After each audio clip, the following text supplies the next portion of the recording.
my name's Charlie and welcome to my channel and welcome to this very special video. My lovely friend Jen, aka Jennifer Loves Books, whose channel I will link in the description, is, as you can tell from the title, is going to be controlling my TBR for the month. Actually, we both are controlling each other's TBR, so I will link Jen's video where I control her TBR in the description below. Also, I will link the lovely Charlotte from Books and Bargains and Victoria from What Victoria Read, because Charlotte in August did a similar thing that inspired myself and Jen to do. We loved their video so much. We loved Charlotte's video so much. So I'll link that. She did there's two videos. I think that's 2 parts. I'll link those in the description as well. So without further ado, I've got my laptop open. I'm going to click. She's got the prompt, my first prompt ready for me, if I can try and find it. Right.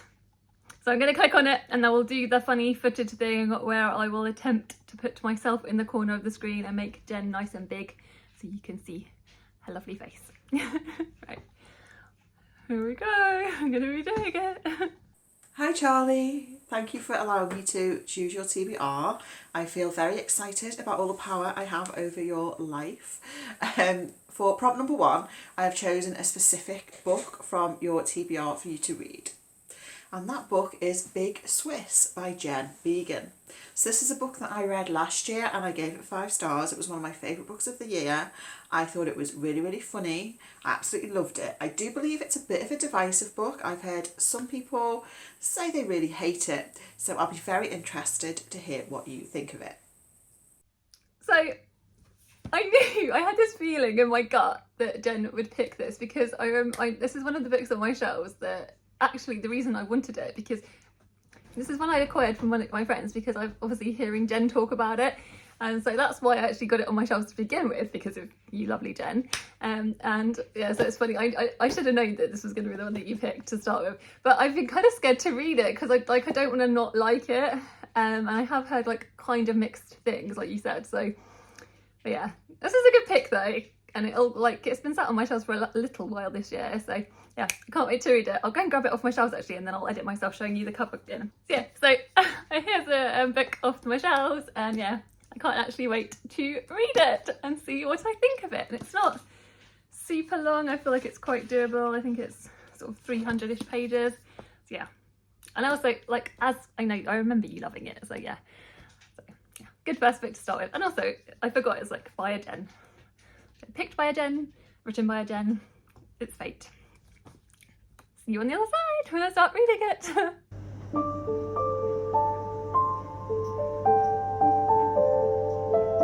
So I just wanted to jump on here and give you guys a little reading update / tell you the premise of the book, because I don't think I did that in my last clip.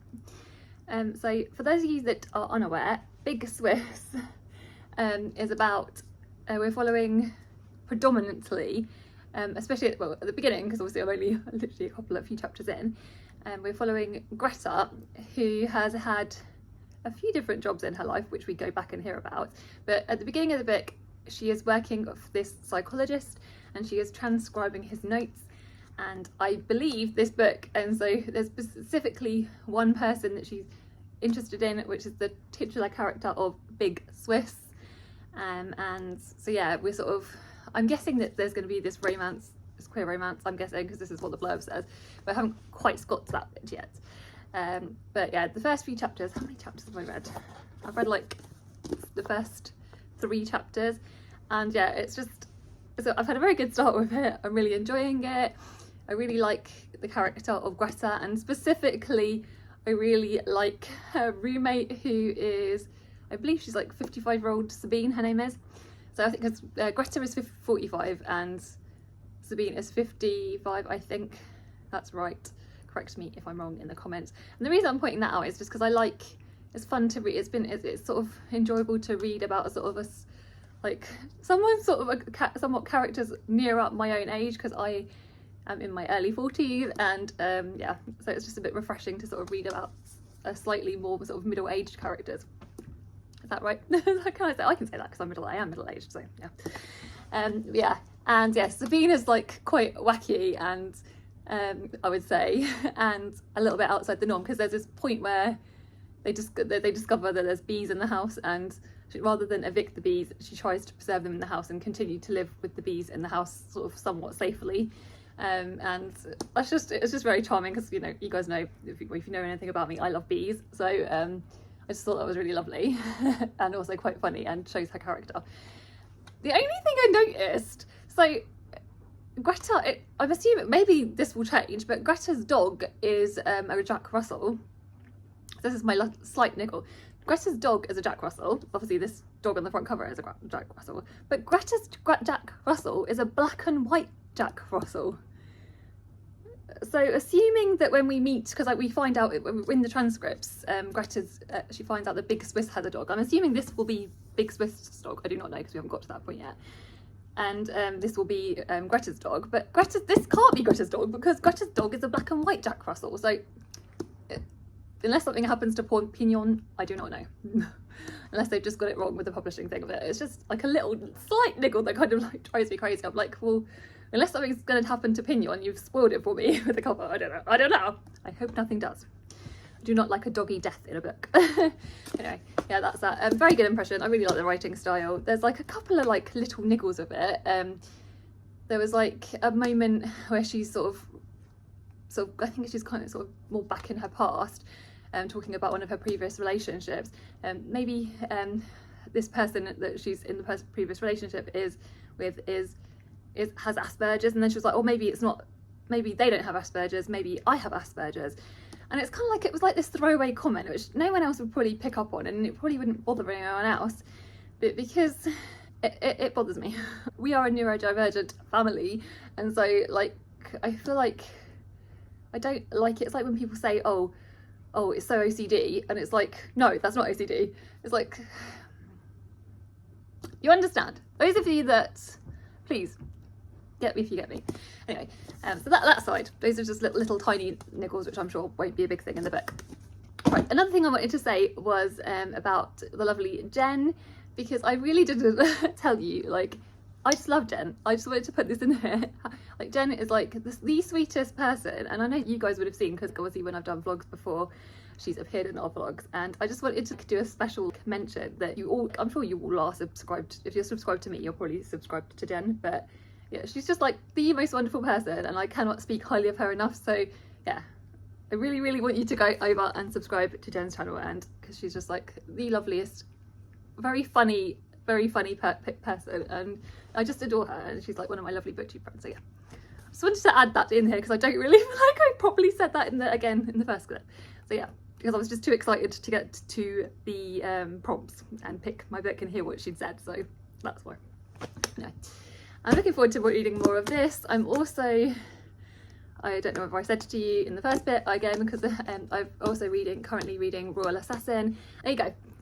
So yeah, I'm going to have a hot minute before the kids come home. They literally do home any minute, so I'm going to try and read a little bit, yeah, before the noise happens. See you in a bit.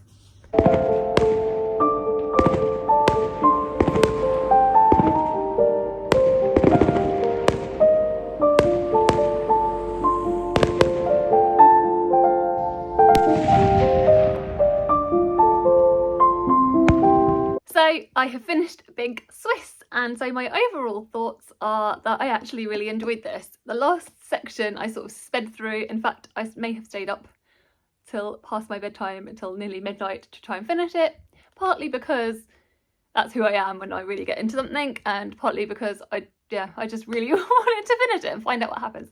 So yeah, in the end I gave this 4 stars, because even though I enjoyed it, like I said, there were those little elements, and I'm not always the best with unlikable characters, so because whilst I don't think they're the most unlikable characters, Greta in particular, I just didn't really gel with her, and but like I said, I much preferred her roommate, even though she was quite wacky and weird. But yeah, so yeah, it was a good book, and I'm pleased I read it. And I have looked up, because Jen Began has got 2 books out prior to this, I think, like sort of a somewhat duology. I'll put the pictures of that on screen. And yeah, so I'll definitely be reading them, because yeah, I thought it was quite easygoing ish, even though this does tackle some quite heavy topics. So content warnings, check out the content warnings if you need to. Yeah. So now is the time when I get to see what prompt 2 is and see what Jen has come up with for that. So I'm going to press play in a second. Here we go. Hi Charlie, for your second prompt, I want you to think of your favourite colour, and then I want you to find a book from your physical TBR which has that colour on the cover. It can be on the front cover, it can be on the spine, either or is absolutely fine. So, thank you Jen, that's quite a cool prompt. My favourite colour is sunflower yellow. It's a very specific colour. I don't know how many books are going to have that, so I'm going to run to my shelves. I'll pause this, I'll cut this and then go to my shelves and come back in again and see with what I can find. So I went to my shelves, and the ones that I could find with like yellow, because I thought, well, I'll just go with the yellow if I can't specifically find sunflower yellow. I've got 4 options. So these are my 4 options, and I'll tell you which ones I picked. So I've got the door-to-door bookstore. That's kind of, well, that's yellow, definitely yellow. This one has got like the sunflower yellow on the spine. That's like, I'd say that's specifically the kind of colour that I really, really like. And I think that's also, I reckon, quite similar. I think that's a slightly deeper colour. So either way, yeah, that's more yellow on all over it. And then also, this is also just yellow on the front, but this is a bit brighter. So I think I'm going to go with Heartbreak Boys, because it's been on my TBR for quite a while. It'll be quite light-hearted. I'm not myself out. It'll be quite light-hearted, and yeah, hopefully it'll be quite quick to get through it, because it's, like I said, queer YA romance. So yes, thank you Jen, it was a brilliant prompt, and it's obviously made me pick up another book that I wouldn't necessarily have got to otherwise. So yeah, hopefully you all love it. Thank you Jen.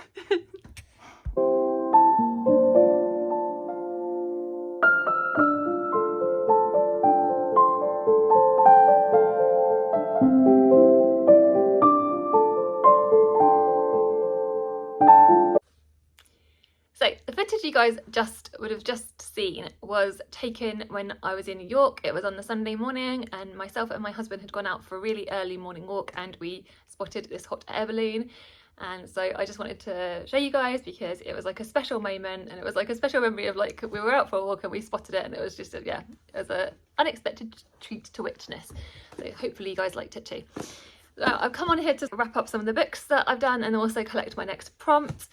I have read Another Country by James Baldwin, late 1950s, early 1960s in New York, and then also sort of goes across from there following a large cast of characters. I really enjoyed is the wrong word, because it's quite a tough book. But yeah, it was another cracking James Baldwin book. It was just amazing. So many different elements in there, and I just love how Baldwin writes about people. He really gets people. Obviously, it's has talk of depression in here, grief, heartache. There's so many things packed in this book, all whilst following this, like I said, this big group of characters. And yeah, and it travels across the globe as well. We also go over to France at one stage. But yeah, I'm never gonna not. I feel like I'm never gonna not like a Baldwin. So yeah. Yeah, I was pleased I've read this. But yeah, obviously this wasn't a gem pick though, but this was like when I squeezed it in. And then I also wanted to say, I forgot to say when I was wrapping this up, that my lovely friend Martha, I wanted to say thank you to Martha again for sending it to me, because obviously I was very grateful that you sent it to me. So thank you, Martha. Now, on to my thoughts on Heartbreak Boys. I'm nearly finished this. I'm wrapping this up now because I want to collect my next prompt, because I know the next prompt is, I think, is a library prompt, and I'm off to the library in a minute. So I want to listen to that before I go, because I only got like 20 odd pages left of this. We're following 2 characters. We're following 2 16-year-old lads, Nate and Jack, and at the beginning of the book, they've suffered this heartbreak, and in order to get over their heartbreak, they've decided to go on this journey and yeah, do like this Instagrammy little holiday road trip kind of thing. And obviously, yeah, cute YA romance, and yeah, it's kind of like does what it says in the tin. I'm fairly certain, obviously I haven't quite finished it yet, so I can't 100% say, but I'm fairly certain there's 3 stars because it's cute, it's lovely, but it's not like doing anything amazing for me, and it was not. And there was a couple of times when I was like, oh, should I DNF this? Because I couldn't quite tell if it was what I was in the mood for. It's a fun read, and I'm kind of pleased that I read it. I'm glad that I've got it off my shelves, and obviously I'm not the target audience for this, so, but yeah, I was like, yeah.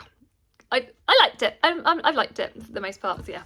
And I feel like Simon James Green always writes books that are quite fun and like, yeah, good. So quite a sure bet really. So yeah, and then also I have started listening to Queer as Folklore on audiobook because I needed a new audiobook because I listened to Another Country on audio, which I highly recommend the audiobook of this. It's narrated really, really well. And yeah, the audiobook of this is amazing. I kind of listened to it physically and read the physical and listened to it. Yeah, so I'm going to do the same with this. So yeah, and because I just figure I want more non-fiction anyway, and it means it will help with this one. Obviously, this is a non-fiction, like as you can see. I don't know, can you see? Yeah. Obviously, it says in the title, the hidden queer history of myths and monsters. So yeah. I just wanted to add another non-fiction into my diet, and it's a yellow cover, so 2 yellow covers, can't go wrong. So now, after all of that, like wrapping up and thing, I'm going to see what is my next book from Jen. So I'm going to log on to my laptop and see what prompt Jen has picked. And I know it's a library prompt because she's told me it's a library prompt, so I'm excited to see what she has chosen. Hi Charlie, it's me again. I hope you're having fun reading the books I've chosen for you so far. So for prompt number 3, this is the library prompt. So you know we both love our libraries, so I'd like you to go to your local library and choose any book which has an animal on the cover. So it can be any animal you like. I will allow fictional animals as well, so a dragon is okay. However, you can't just pick any old penguin book and say that counts. So the animal cannot just be in the publisher's logo on the spine. That's not enough. It has to be, the animal has to be on the cover design in some way. Good luck. So yeah, another brilliant prompt. Yeah, and I can't choose obviously a penguin book because no cheating there. So yeah, I will go into the library this morning and I will maybe like film me looking around and show you some choices before what I finally end up picking. So yeah, excited for this one. Thank you, Jen.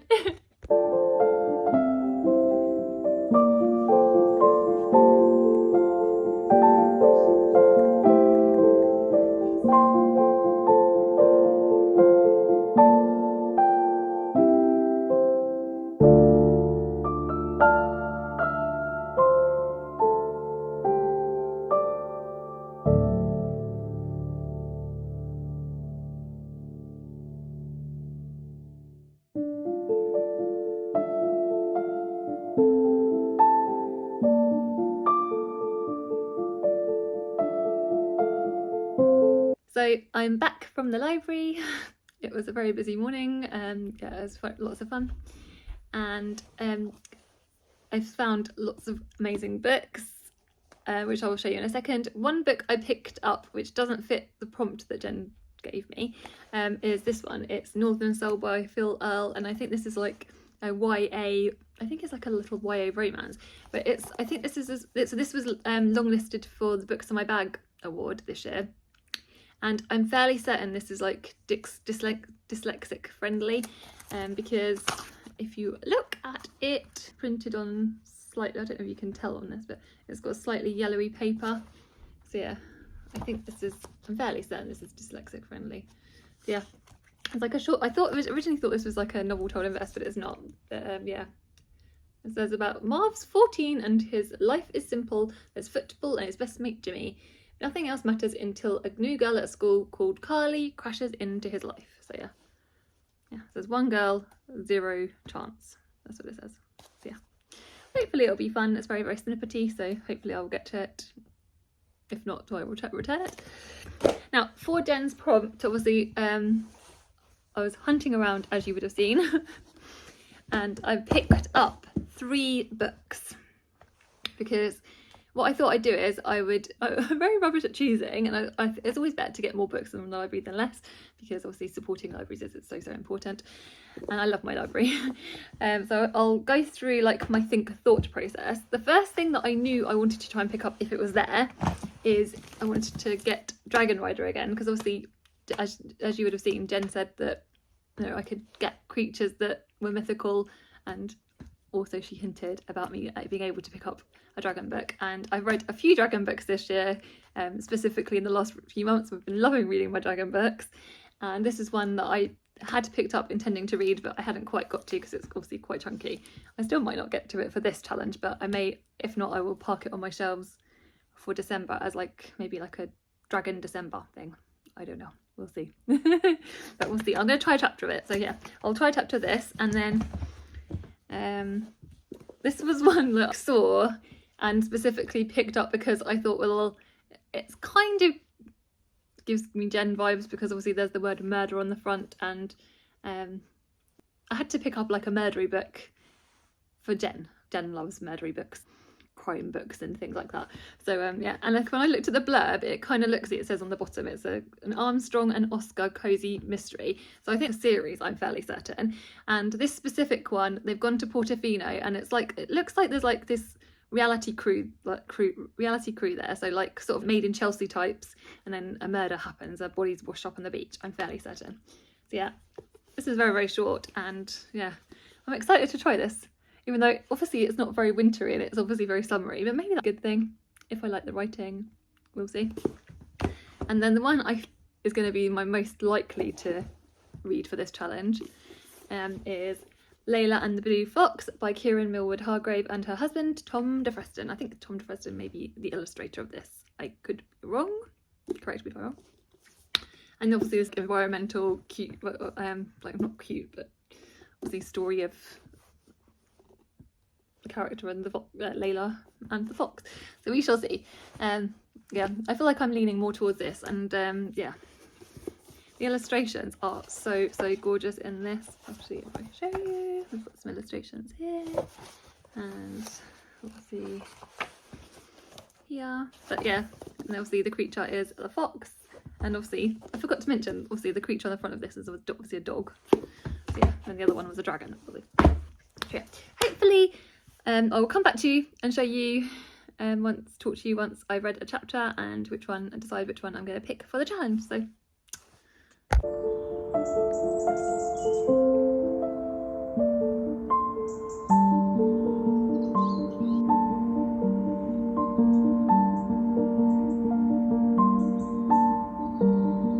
So I'm coming on here to wrap up Layla and the Blue Fox. I've completed it. It's obviously a very short book, I just over 200 pages, and most of this I actually read last night. And yeah, I just really enjoyed this book, and I'm really pleased that I've read it. Yeah. So yeah, my thoughts. So obviously, as I said in the last clip, we are following Layla. We meet Layla in the airport where she's just about to meet her mum. It's apparent that she's had a long time apart from her mum, many years.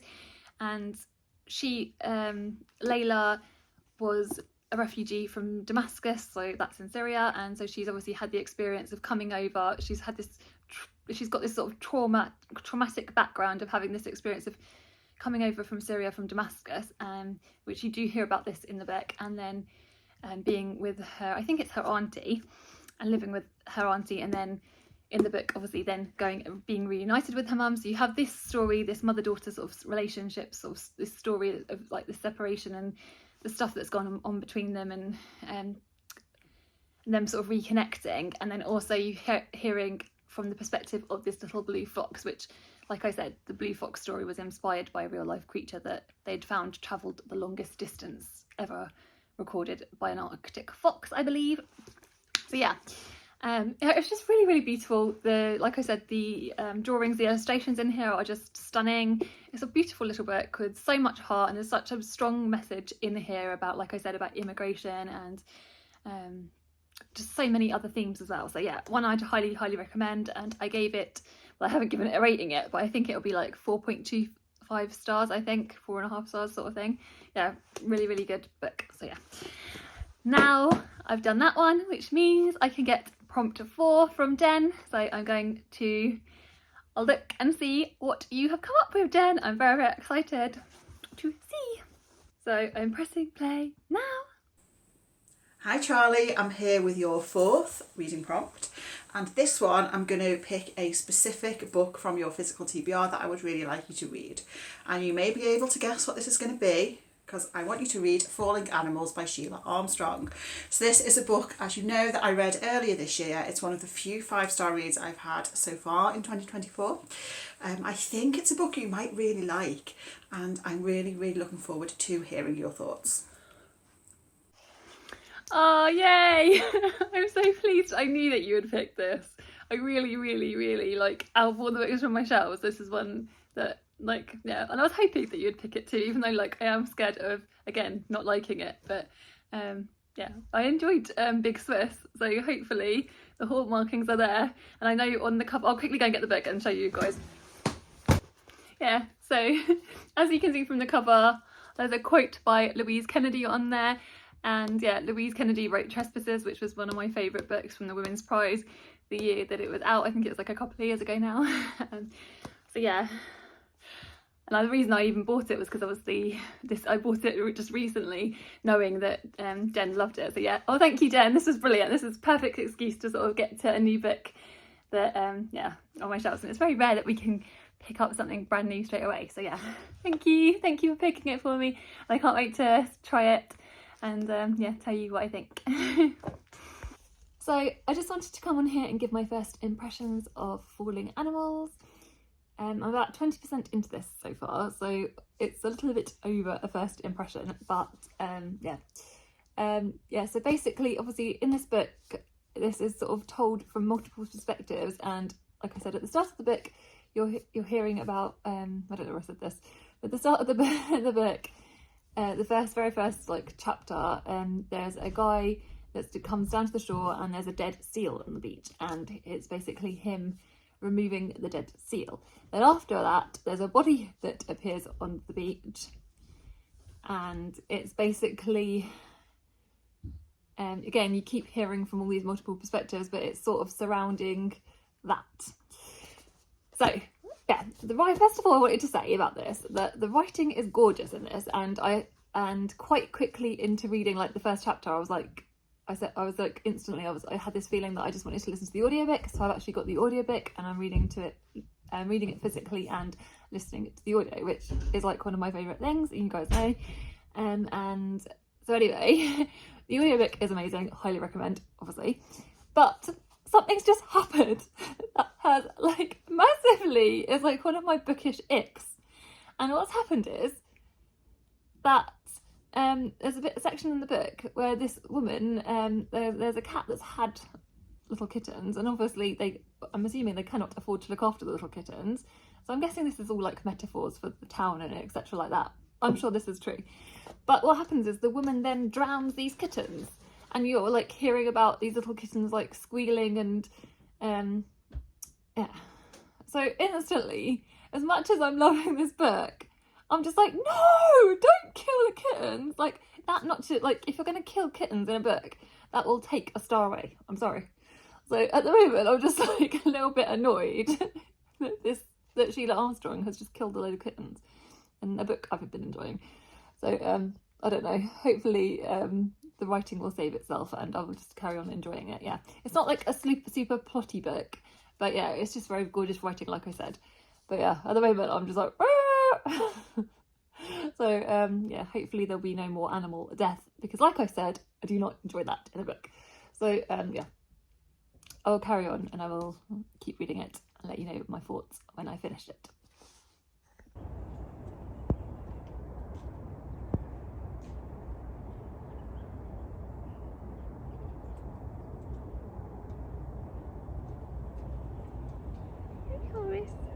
So I've just come on here to wrap up Falling Animals by Sheila Armstrong. As you can tell, just before I quickly do that, this is filmed. I've already filmed this clip already. What's happened is that my footage has corrupted and the sound just doesn't work on my phone anymore currently. and I do not know why.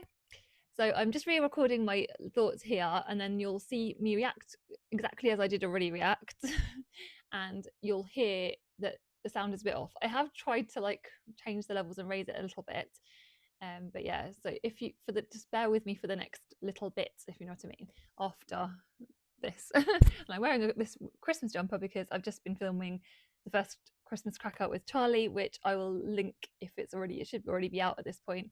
I'll link that in the description if anyone wants to check that video out, because it was loads of fun this morning.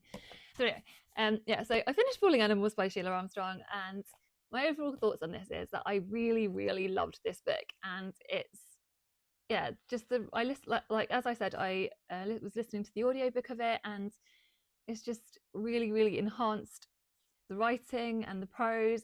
It's very plotless. It's got loads of characters, but it doesn't have huge character development. It's just got this gorgeous, gorgeous writing, and yeah, I just really, really enjoyed it. And I think she's another one of those authors that does a lot with such few words. Obviously, you can see this is such a short book, and yeah, it packs so much in. It's got a lot of heart to it, which, you know, I love books with hearts, and there's lots and lots of quotable moments within this book, and it's definitely one that I will re-listen to. There was a few little moments where I felt my mind wandering and my attention got lost, but that being said, I really feel like this could be a potential future favourite, and definitely one I will reread over and over again, especially like now I've got the audio as well. So yeah, I'm going to keep this book, and I'm very, very excited. The next clip you'll see is me listening to Jen's prompt, and like I said, just bear with for the sound footage until after I have got the book for the next one sorted, etc. So yeah, thank you very much for being patient. Hi Charlie, for your 5th prompt, we're going to choose another book from your physical TBR. So, first of all, you need to find a dice and roll the dice. Whatever number you roll will correlate to the number of words in the title of the book that you're going to choose. So, for example, if you roll a 3, that means that the book you're going to read has to have 3 words in the title. So you need to get all the books that have that number of words in the title from your shelf, and then in order to whittle it down, I want you to do a first line battle between all those books, and whichever first line you like the most, however you determine that, is the one that you're going to read. So roll the dice, whatever number it lands on, get all the books from your shelves with that many words in the title, and then do a first line battle between those books. I've had a look at the books that you've got on your shelves, and whatever number you roll, you should have options. If you roll a 5 or a 6, you'll have fewer options, but you'll have options. If you roll anything lower than a 5, I think you'll have a lot of options to choose from. Good luck. Ah, that's such a cool prompt. Oh, Jen, that's so cool. Oh, okay. Right, I'm gonna go get some dice then. Right, so I've got a dice. I've got my eldest D&D dice, because that's the first that came to hand. So here we go. That's a 6! Ah! So, as you would have seen from the footage, I rolled a 6, and I went over to my shelves and I saw that there were only 2 titles with 6 words in. So there are a couple with like over 6 words, like 7 or 8. Like the Whisperix one had like an 8, which I was like, because I was excited to read that one. So I was like, oh, maybe it's going to be the Whisperix. It is not the Whisperix. That has 8 words in it. So instead, we have got The Purple Colour of Kurdish Politics.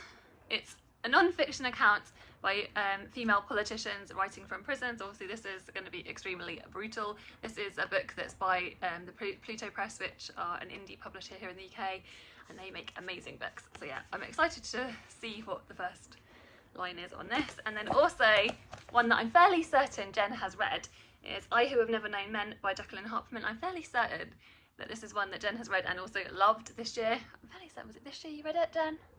Anyway, I know a couple of people I know on Booktube have read and love this. So yeah, I'm excited to see what the first lines are. So should we look into them? Right, I'll go first for the fiction, because I feel like it'll be easier for the fiction to win, surely, on the first line. It does have an introduction, which I'm going to skip past because introduction is not the book, obviously, and it's written by Sophie McIntosh, so yeah. So the first line is: since I barely venture outside these days, I spend a lot of time in one of the armchairs rereading the books. So, since I barely venture outside these days, I spend a lot of time in one of the armchairs rereading the books. I mean, I love rereading books, but it's not like hugely grabbing based upon that first line. So we'll see what this one, what the first line of this is. Let's have a look. There's a lot of like gumph at the beginning of this. There's a preface to translation and stuff like that, which obviously I will not be, well, I will read, but I don't think it should count as the first line. So this is the first line. Throughout history, social inequalities have ignited social struggles. Throughout history, social inequalities have ignited social struggles. Sounds like, that does sound really good. Throughout history, social inequalities have ignited social struggles, as opposed to the one about rereading books. So difficult. I mean, they're very different lines, aren't they? I know I'm going to read this anyway in December because one of the prompts for Ben's prompt is to read an indie publisher. So I know I'm going to read this in December anyway. So therefore, and I feel like it's not one that, I feel like it's going to be one that I really want to take time over based upon the fact that it's obviously going to be extremely hard hitting.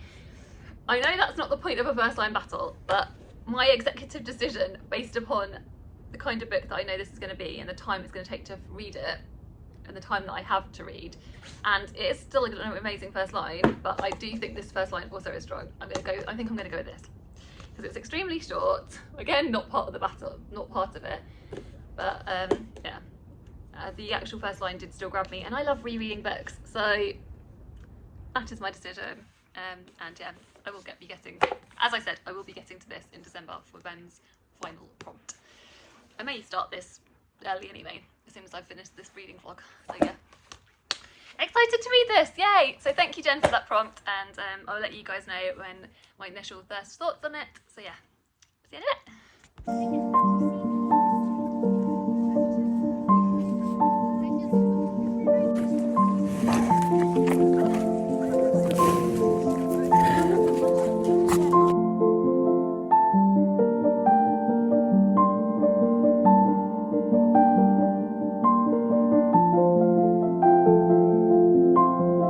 So the clips you would have just seen was when I went to see a load of Highland cows with my husband fairly recently, and we had the loveliest time. We got to feed the cows loads of apples, and it was just very, very, very cute. There was the cows were just gorgeous, and we learnt loads about them. And yeah, those cows at that farm are like have been rescued, and so they're just there to sort of raise awareness about the breed and stuff. So yeah.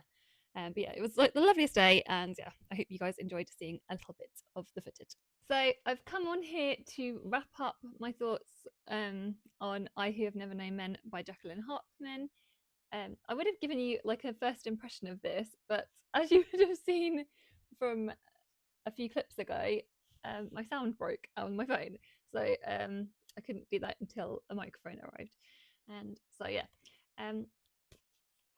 as you can see, I've still got bookmarks in this. This is because I'm DNFing it, which I feel very guilty for, because the day after I picked this book, I actually saw there was a video from the lovely Gareth from Books, Songs and Other Magic, whose video I will link in the description. He's amazing. I love him so much. He asked me to be part of a video amongst like numerous other booktubers, and we were all saying our favourite books of the year, and this book, there was 3 booktubers that mentioned this as their favourite book of the year, which I was like, considering I just picked it the day before, that sort of, it gave it a lot of pressure, and I was very excited because I was like, oh my gosh, if 3 booktubers are saying this is their favourite book of the year, this is going to be like amazing. And maybe that sort of added to the pressure of it. Or, right, so this book, I mean, I'm like, currently I'm 40 pages in where I'm sort of DNFing it. It's set in this place where the main character is underground, and in this underground like place with a bunch of other women. I think there's like 40 of them all together, and I think that she has just always lived there. So it's obviously I who have never known men, as the title would suggest, I have never known men. So you're hearing about that, about how it's sort of her inner monologue, and it's sort of sort of her. It's from her voice, the main character's voice, and the things that she's experienced and stuff. But it's obviously it's another one of those beautiful writing, sort of currently quite plotless books at this stage, anyway. And so, as you would have seen from the reading vlog, a lot of the books I read have been fairly plotless. So, and especially like obviously Falling Animals was very plotless, but yeah, I don't know whether that has then affected this, because I just really need a book that has plot. This is just not what I'm craving right now, and I know that if I try and force my way through it, I'm just going to end up hate reading it, which is obviously not what I want. And I know that like this book doesn't deserve me to do that.